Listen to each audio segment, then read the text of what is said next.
Nós vamos abrir a palavra de Deus em Romanos, no capítulo 9.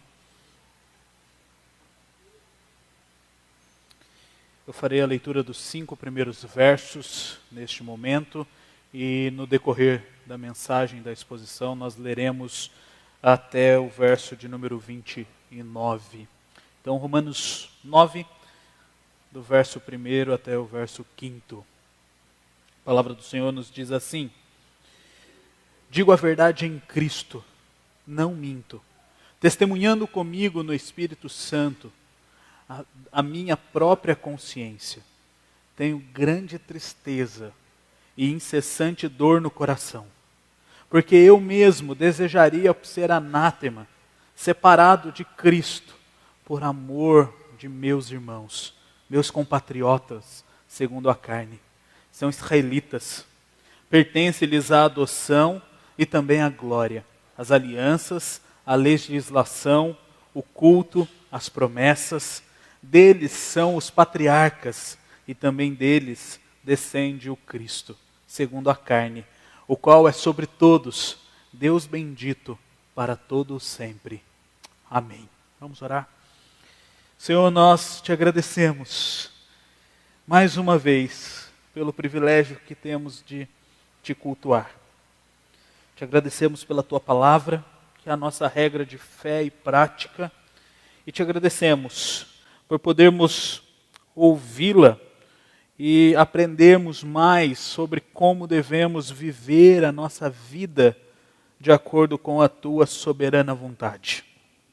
Senhor, nós clamamos a ti que tenha misericórdia de nós mais uma vez, para que a tua palavra seja compreendida e apreendida, para que possamos viver de acordo com ela para a glória do Senhor. Essa é a oração que nós fazemos em nome do teu Filho amado, Jesus Cristo. Amém. Eleição. Um dos temas controversos, polêmicos e difíceis na Escritura. Quando nós olhamos para este tema, nós vemos algumas dificuldades que são apresentadas logo de cara. E nós podemos pensar, peraí, como assim? Deus elegeu alguns e não elegeu outros? Como assim? Deus separou alguns para desfrutar do céu e outros para o inferno? Como assim? Deus não elegeu todo mundo? E esta doutrina tão cara, ela tem sido muitas vezes rejeitada. E muitas vezes ela é rejeitada por falta de entendimento. Muitas vezes ela é rejeitada por falta de confiança em Deus e no agir dele. Muitas vezes ela é rejeitada porque nós achamos que podemos fazer alguma coisa, ou sermos alguma coisa.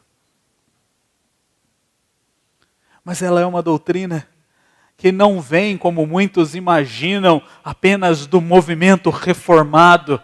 Ela não é uma doutrina exclusiva do calvinismo.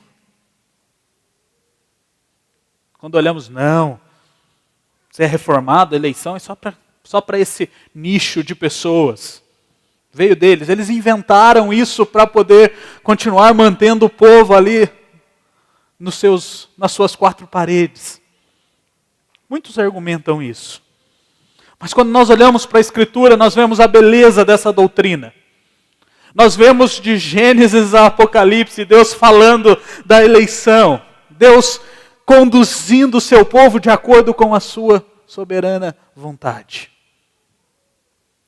E aqui Paulo, depois de ter mostrado a realidade do pecado na vida do ser humano, mostrado que nem gentio e nem judeu é capaz por si mesmo de obter a salvação, depois de ter apresentado que a justificação é um ato exclusivo de Deus, Paulo agora, no capítulo 9, 10 e 11, ele vai fazer este relacionamento entre eleição e Israel. Porque os mesmos questionamentos que surgem hoje sobre eleição, Paulo já havia previsto ao escrever para os romanos, que seriam questionamentos deles. E ele levanta alguns questionamentos sobre esta doutrina e responde a estes questionamentos. E é interessante nós notarmos, nesses primeiros 5 versos que nós lemos, Paulo manifestando a sua tristeza. Porque nem todo israelita foi alcançado pela eleição. Tanto que eles rejeitavam o próprio Cristo. Eles rejeitavam aquilo que Cristo estava ensinando. E Paulo, ao escrever para os romanos, ele coloca isso como algo pesado no seu coração. Ele mostra que ele estava entristecido, era uma tristeza constante. Porque ele se depara com essa realidade. Muitos rejeitavam a Cristo como Messias. Isso em todo lugar. Isso lhe causava dor. E muitas vezes nós pulamos esta parte, do sofrimento causado a Paulo. Mas nós precisamos olhar e ver que isso era tão precioso a ele, que ele estava sofrendo por saber que o povo de Deus, o povo que Deus havia separado, não estava reconhecendo Cristo como Senhor e Salvador das suas vidas. E Paulo, ele afirma, olha, eu estou falando a verdade. O que eu estou testemunhando é fato. Eu não estou mentindo.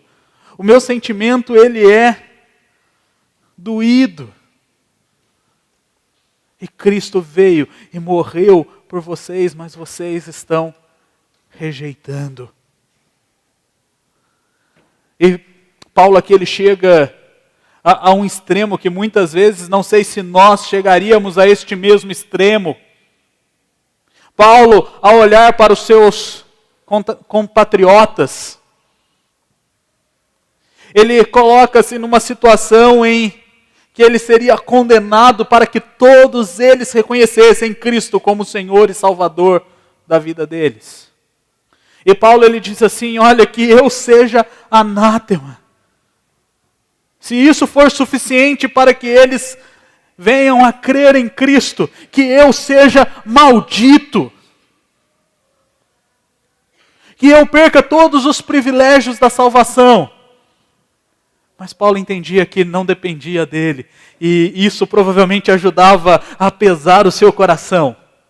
A causar-lhe tristeza.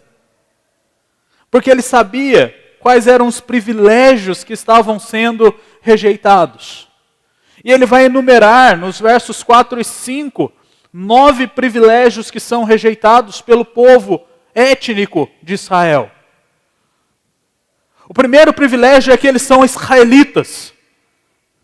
Eles são descendentes do povo que Deus havia separado lá atrás. Eles fazem parte daquele povo. Mas eles rejeitam isso. Eles rejeitam todo o agir de Deus. E Paulo começa a dizer, olha, a vocês pertence a adoção. Deus separou vocês como filhos. E nós vemos lá em Êxodo, ao lermos o livro de Êxodo, nós vemos Deus ali, cuidando de Israel, cuidando do seu povo e chamando o seu povo de filho de Deus.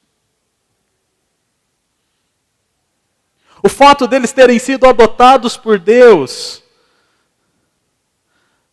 deveria ter preparados para os ensinamentos de Jesus. que por meio apenas dele, da sua obra, nós podemos nos achegar a Deus. A glória que era pertencente àquele povo era rejeitada, era um privilégio que eles não estavam desfrutando. E aqui o termo ele faz referência à presença de Deus, à manifestação da presença de Deus no meio daquele povo. E quando nós olhamos para o Antigo Testamento, nós vemos Deus ali sendo presente no tabernáculo e depois no templo. E aquele povo rejeitou a glória de Deus que foi manifestada na presença do Filho. Outro privilégio que eles tiveram e que faz parte da história desse povo são as alianças. Deus, por meio das alianças feitas com Abraão, Moisés, com Davi, Deus mostrou que iria se relacionar com aquele povo e iria sustentar aquele povo. E em todas as alianças, ou em toda a aliança, nós vemos um apontamento para o Messias, para aquela pessoa, aquele personagem futuro que viria para cumprir o acordo, pois eles seriam incapazes de cumprir a aliança. Mas eles o rejeitaram. Eles receberam a lei, a legislação. E quando nós lemos Gálatas, nós vemos que toda a lei apontava para Cristo, que seria o único capaz de cumpri-la. Eles receberam o privilégio de cultuar o único Deus vivo e verdadeiro. Eles podiam cultuar o Deus visível.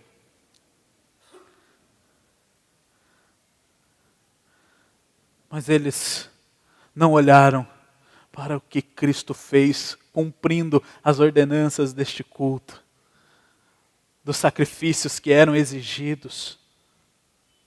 Eles continuavam a praticá-los.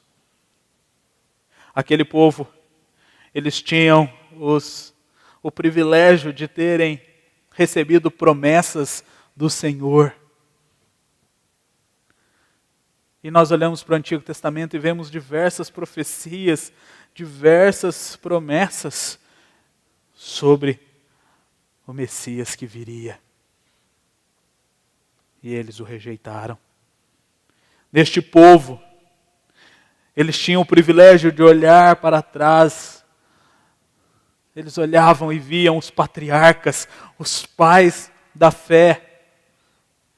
Além de Abraão, de Isaac e de Jacó, na história tinha homens como José, Moisés, Josué, Samuel, Davi. Tiveram grandes líderes, e grandes líderes que se submeteram a Deus e aguardavam a promessa, mas não obtiveram a concretização dessa, como nós lemos em Hebreus capítulo 11.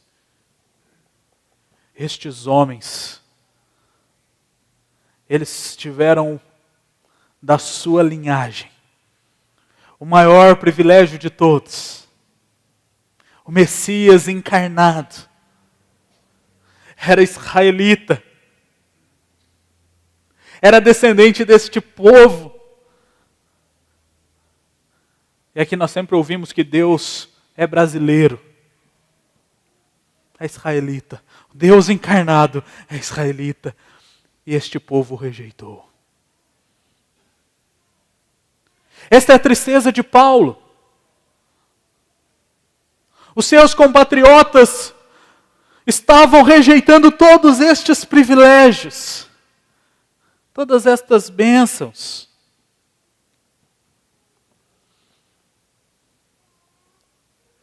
E ele sabia que eles eram incrédulos, pois não foram escolhidos por Deus. E ele então começa a responder 3 grandes objeções ou 3 grandes questionamentos sobre o porquê então a israelita que não professa o Senhor Jesus Cristo como seu Salvador. ele começa então a discorrer sobre a eleição.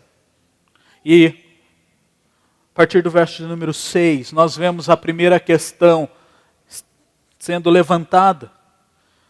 E o texto diz assim: e não pensemos que a palavra de Deus haja falhado, porque nem todos os de Israel são de fato israelitas. Nem por serem descendentes de Abraão são todos seus filhos. Mas em Isaque será chamada a tua descendência. Isto é, estes filhos de Deus não são propriamente os da carne, mas devem ser considerados como descendência os filhos da promessa. Porque a palavra da promessa é esta: por este tempo virei, e Sara terá um filho. E não ela somente, mas também Rebeca, ao conceber de um só, Isaque, nosso pai. E ainda não eram os gêmeos nascidos, nem tinham praticado o bem ou o mal, para que o propósito de Deus quanto à eleição prevalecesse, não por obras, mas por aquele que chamava. Mas aquele que chama, já fora dito a ela: o mais velho será servo do mais moço. Como está escrito: amei Jacó, porém me aborreci de Esaú. Então a primeira pergunta é: como fica a questão da fidelidade de Deus a Israel? Lá atrás, quando nós olhamos em Gênesis, Deus ele chama Abraão e diz a Abraão: eu farei de você uma grande nação. E lá ele marca aquele povo. Aquele povo era um povo diferente, tinha características diferentes e eram abençoados e acompanhados por Deus. E quando Paulo olha aqui e vê que muitos israelitas rejeitavam a Cristo, um dos primeiros questionamentos que poderia ser levantado e que Paulo já adianta é: então a fidelidade de Deus falhou. Deus não cumpriu a sua promessa. Porque se nem todo israelita vai ser salvo, ele não é parte do povo de Deus. Então, Paulo ele começa de maneira muito clara no verso de número 6, dizendo: olha, não pensemos que a palavra de Deus haja falhado, porque nem todos os de Israel são de fato israelitas. A palavra de Deus não falhou. E aqui ele começa a mudar um pouco, e vai mudar mais, e definir melhor mais à frente, mas ele começa a falar que o Israel de Deus, o povo de Deus, não era um povo étnico. O Israel era o povo, os filhos da promessa de Deus. E aqui ele começa a mostrar quem é o verdadeiro israelita. Se não é étnico, quem é o verdadeiro israelita? E no verso de número 7, ele mostra que o verdadeiro israelita não é aquele descendente de carne. O que ele está falando aqui não são aqueles que são da linhagem de Abraão. Ele mostra que o verdadeiro israelita são aqueles que são frutos e filhos descendentes da fé e da promessa. E a promessa apontada é que viria o Messias. Então, quando nós olhamos aqui para a definição de Paulo, é que nem todos os de Israel são de fato israelitas. Nem todo descendente étnico de Abraão, ele é de fato filho de Deus. E ele vai mostrar então quem é o verdadeiro israelita. E no verso de número 11 e 12, ele vai mostrar o descendente escolhido.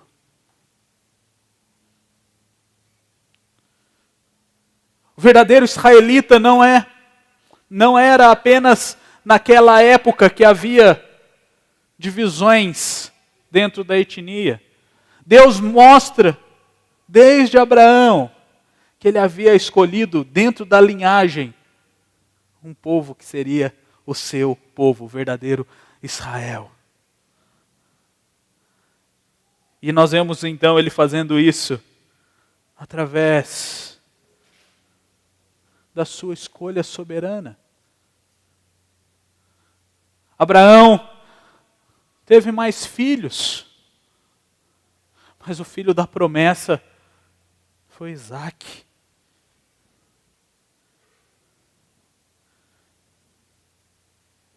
Isaque teve mais filhos, mas o filho da promessa foi Jacó. E é interessante que aqui nós vemos o agir de Deus na sua escolha soberana. E Paulo, ele traz à luz os gêmeos, assim como já fora feito por Malaquias. E ele mostra que a escolha dele não está baseada em méritos humanos. O texto diz que os gêmeos ainda não eram nascidos, e eles não tinham nem praticado o bem ou o mal. E Deus, para cumprir o propósito quanto à eleição, para que ela não fosse por meio das obras, Ele já havia feito a distinção entre Jacó e Esaú.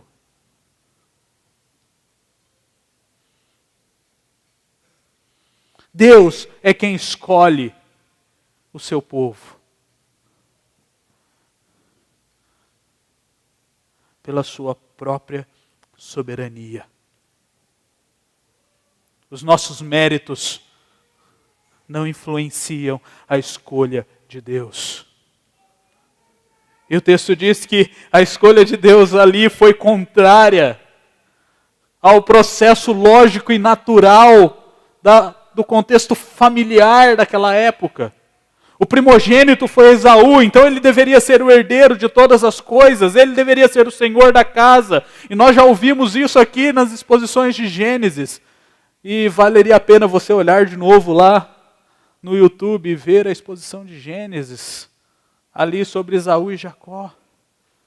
E a questão da primogenitura. Naturalmente Esaú tomaria a liderança. E Deus, antes deles terem nascido, Deus já havia dito que o mais velho serviria ao mais novo. Então a escolha de Deus, nós podemos entender e podemos concluir que ela não é como nós queremos que ela seja. E muitas vezes vai agir de maneira contrária ao que nós achamos e pensamos que é o processo natural de todas as coisas. E nós vemos que a escolha de Deus se baseia na sua soberania, na seu próprio agir e se baseia no seu amor soberano. E aqui Paulo ele cita Malaquias no capítulo 1, nos 3 primeiros versos. Lá o povo estava questionando a Deus e dizia: Senhor, o Senhor não nos tem amado. E Deus para e fala assim: eu não tenho amado vocês. Vamos voltar lá atrás. Eu amei a Jacó e me aborreci de Esaú. A escolha de Deus se baseia nele mesmo, na sua soberania, no seu próprio agir e no seu próprio amor. E a promessa de Deus, ela não falha. Em momento algum. Deus continua sendo fiel, e fiel à sua aliança, e fiel à sua própria palavra. E um segundo questionamento então é levantado a partir do verso de número 14. E Paulo diz Que diremos, pois? Há injustiça da parte de Deus? De modo nenhum. Pois ele diz a Moisés: terei misericórdia de quem me aprouver ter misericórdia, e compadecer-me-ei de quem me aprouver ter compaixão. Assim, pois, não depende de quem quer ou de quem corre, mas de usar Deus a sua misericórdia. Porque a Escritura diz a Faraó: para isso mesmo te levantei, para mostrar em ti o meu poder, e para que o meu nome seja anunciado por toda a terra. Logo, tem ele misericórdia de quem quer, e também endurece a quem lhe apraz. Ok, Deus escolheu, Deus fez as suas escolhas, escolheu o seu povo, escolheu o seu descendente, escolheu os seus filhos. Então, quer dizer que se Deus escolheu, Ele foi injusto para com aqueles que Ele não escolheu? Talvez essa é uma pergunta que possa pairar na nossa mente algumas vezes. E quando nós conversamos com outras pessoas, então se Ele escolheu um, por que Ele não escolheu o outro? Que injustiça!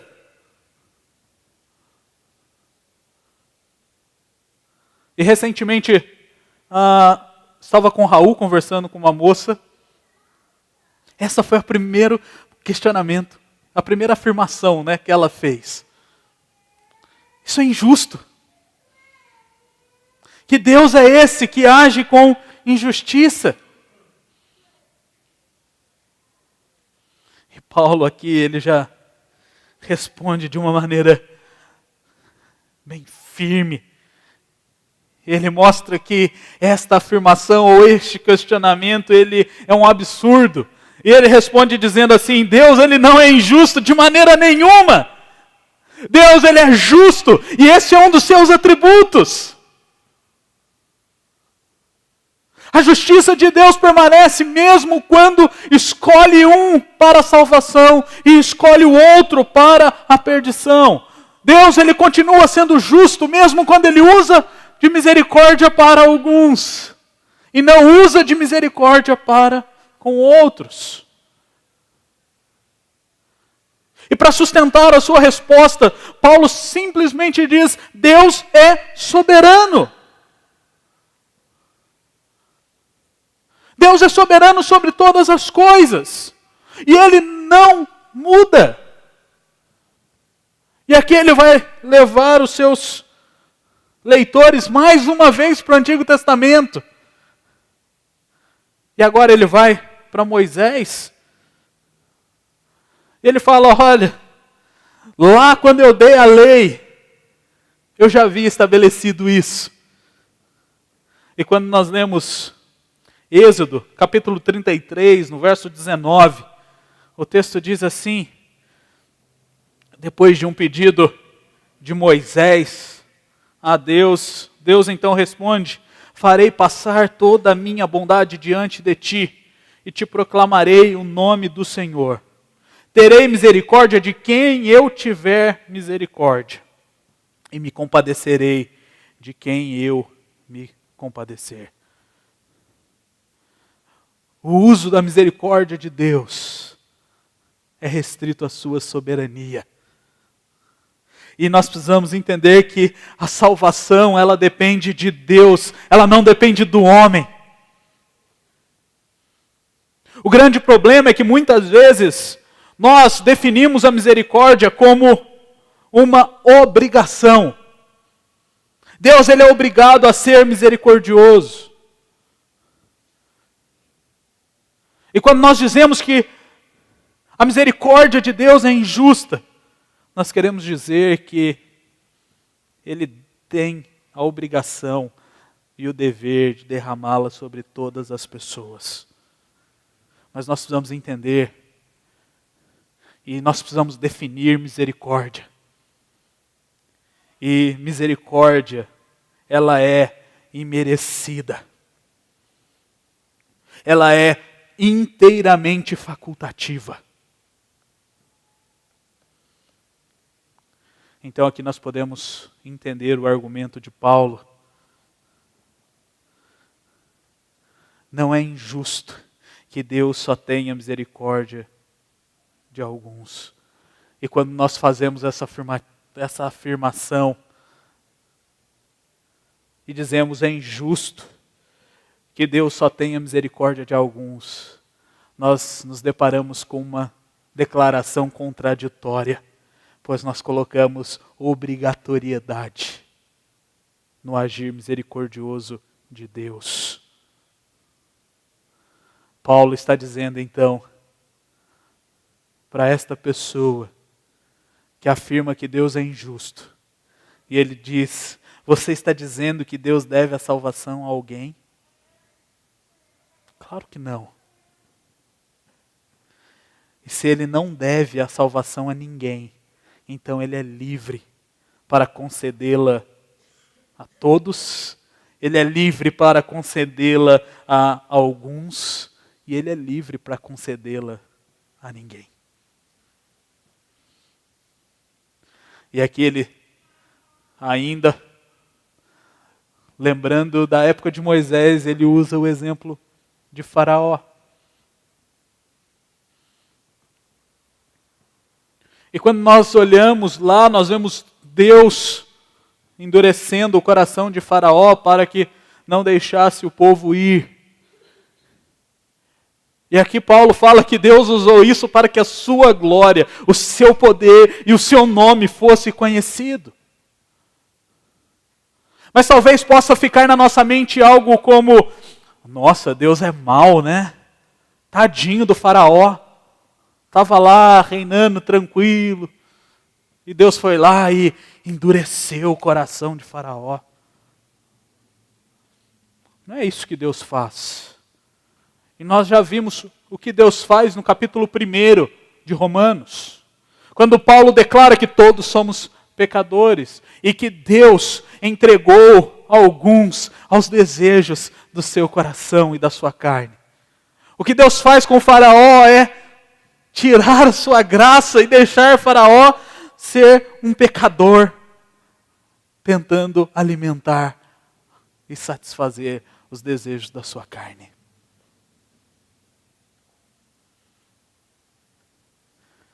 Então, nós já vimos que Deus entrega alguns às suas próprias paixões. Lá no capítulo 1. E isso ele faz porque ele é soberano. E ele não é injusto ao fazê-lo. E nesse argumento nós podemos entender que Deus faz o que ele quer fazer. Deus, ele usa de misericórdia para com quem ele quer usar de misericórdia. Então ele elege e salva aqueles que ele quer eleger e salvar. E nós precisamos entender de maneira clara que, mesmo que às vezes possa parecer duro, Deus não usa de misericórdia para com outros e os entrega à perdição. É Deus quem faz, e isso não faz dele injusto. Pois ao exercer misericórdia, ele exerce justiça. E ao não exercer misericórdia, ele exerce justiça. E Paulo então continua para o terceiro questionamento. E o texto diz a partir do verso 19: Tu, porém, me dirás, de que se queixa ele ainda? Pois quem jamais resistiu à sua vontade? Quem és tu, ó homem, para discutires com Deus? Porventura pode o objeto perguntar a quem o fez, por que me fizeste assim? Ou não tem o oleiro direito sobre a massa para do mesmo barro fazer um vaso para a honra e outro para desonra? Que diremos, pois, se Deus, querendo mostrar a sua ira e dar a conhecer o seu poder, suportou com muita longanimidade os vasos de ira, preparados para a perdição, a fim de que também desse a conhecer as riquezas da sua glória em vasos de misericórdia, para a glória preparou de antemão, os quais somos nós, a quem também chamou, não só dentre os judeus, mas também dentre os gentios.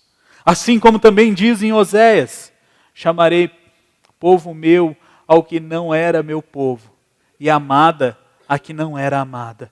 E no lugar em que se lhes disse, vós não sois meu povo, ali mesmo serão chamados filhos do Deus vivo.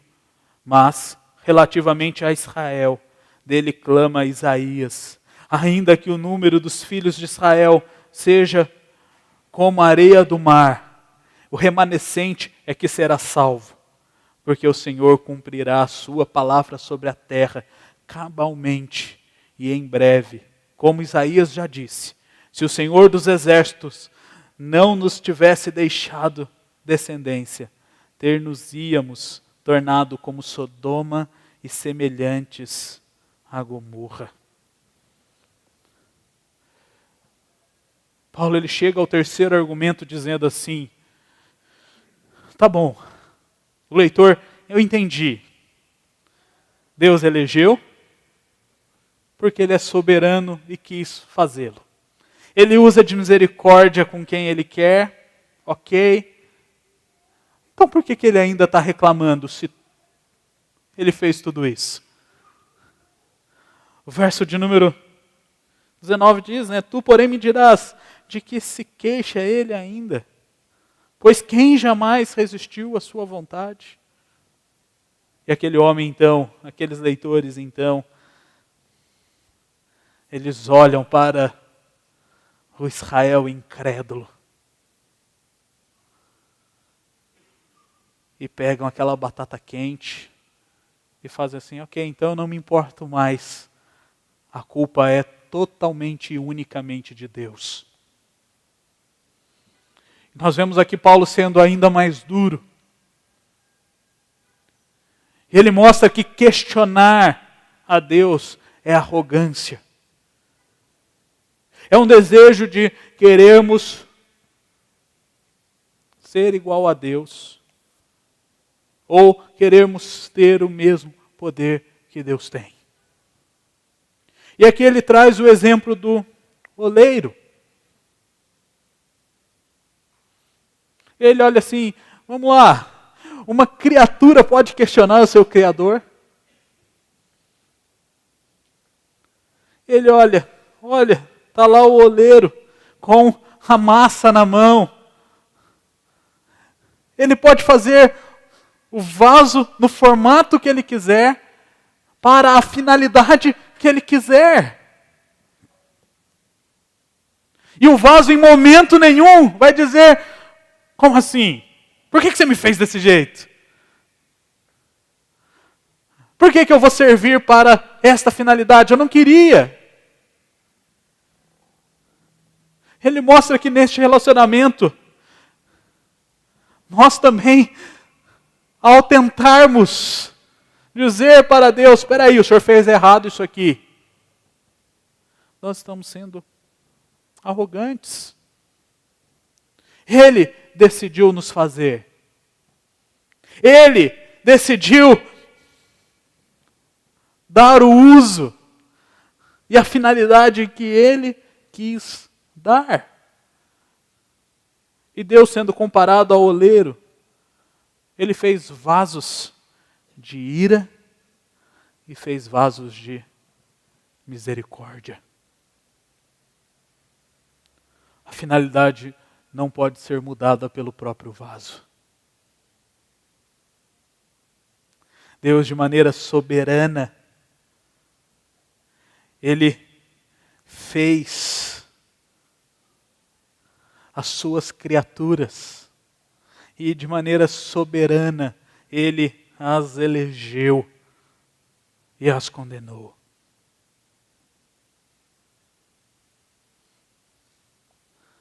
E uma tentativa, mesmo que pequena, de questionarmos a Deus nos coloca numa situação difícil de querermos ser como Ele.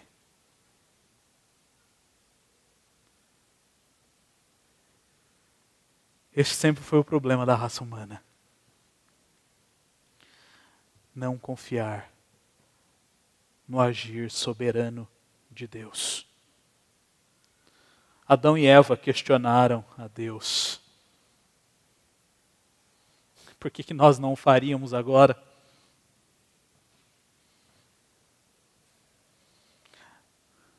Mas diante da doutrina da eleição, nós precisamos entender que Deus é soberano. O entendimento de Deus está muito acima do nosso. Os pensamentos de Deus são muito maiores e mais elevados do que o nosso. E nós somos vasos nas mãos do oleiro. Nós temos que aprender a confiar em Deus. Deus, na eleição, Ele lida com a humanidade caída. E Ele dá destinos diferentes. Uns para a salvação e outros para a perdição. Aí você pode olhar e falar, ok, é isso mesmo, pastor, entendi. Então a culpa é só de Deus. Mesmo diante de tudo isso, você ainda pode dizer, a culpa é só de Deus. Aqueles que vão para a condenação, a culpa é só de Deus. Não, meus irmãos. Deus nos salva pela sua misericórdia e nós somos condenados pelos nossos pecados. Nós não podemos nos esquecer da nossa responsabilidade. Ela não é anulada em momento algum. E a condenação, ela é justa, porque todos pecamos. E o pecado traz a condenação à morte. E se não fosse pela eleição soberana de Deus, nós caminharíamos para a morte eterna. Mas Deus, na sua graça e na sua misericórdia, Ele elege o seu povo. E Ele faz vasos de misericórdia e vasos de ira. E nós precisamos entender quem são os vasos de misericórdia. Os vasos de misericórdia são apontados aqui como a igreja de Cristo, o Israel espiritual. Aqueles que professam o Senhor como único Salvador das suas vidas. E nós podemos olhar para toda a Escritura e vermos que Deus, Ele não salvou apenas a etnia israelita.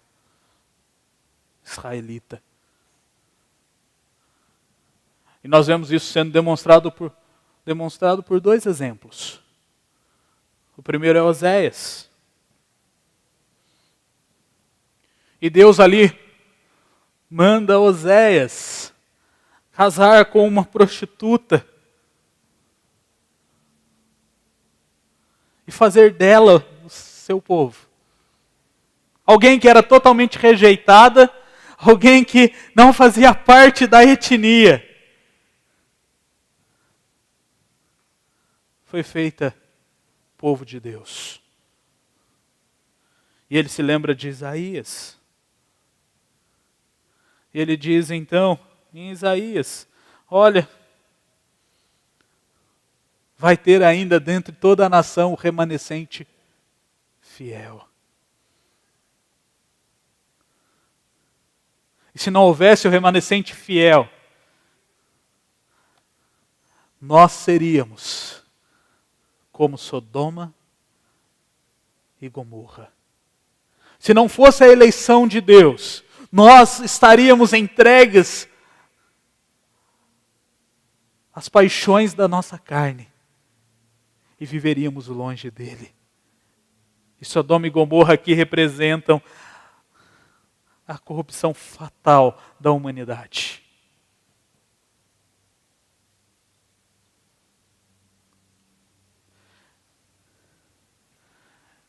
Então nós podemos concluir diante de todo este texto. Primeiro, a promessa de Deus a Abraão não falhou. Ela se cumpre nos seus eleitos. Nós somos povo de Deus. Nós somos descendentes da promessa feita a Abraão.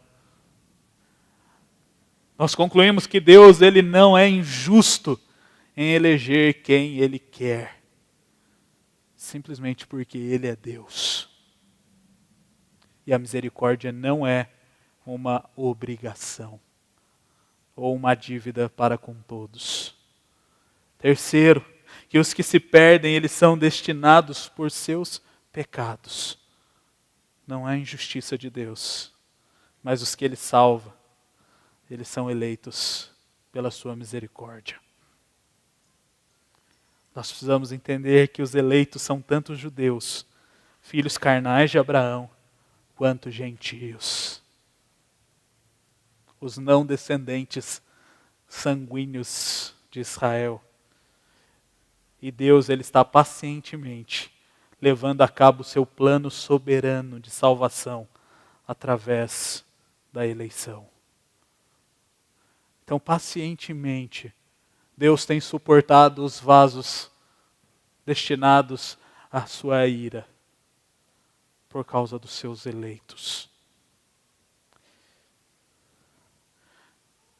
E diante disso pode surgir essa pergunta: será que eu sou um eleito de Deus?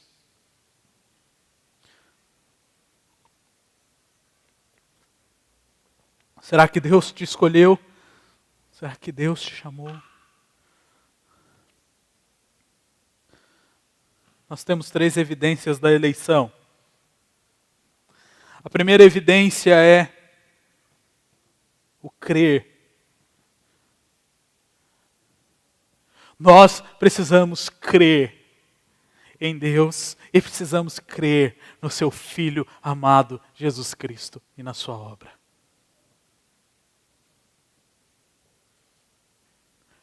O grande problema da tristeza de Paulo era que muitos israelitas não criam. E a primeira evidência da eleição é crer.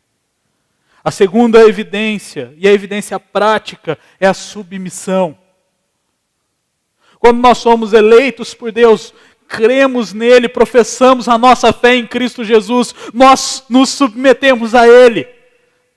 Nós nos submetemos à sua palavra, nós nos submetemos aos seus mandamentos, nós nos submetemos ao seu exemplo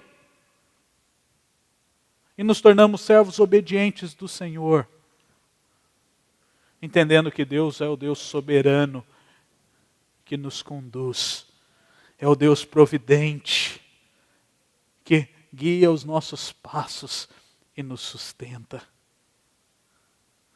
E a terceira evidência que pesa sobre nós é a nossa compaixão por aqueles que estão ao nosso redor.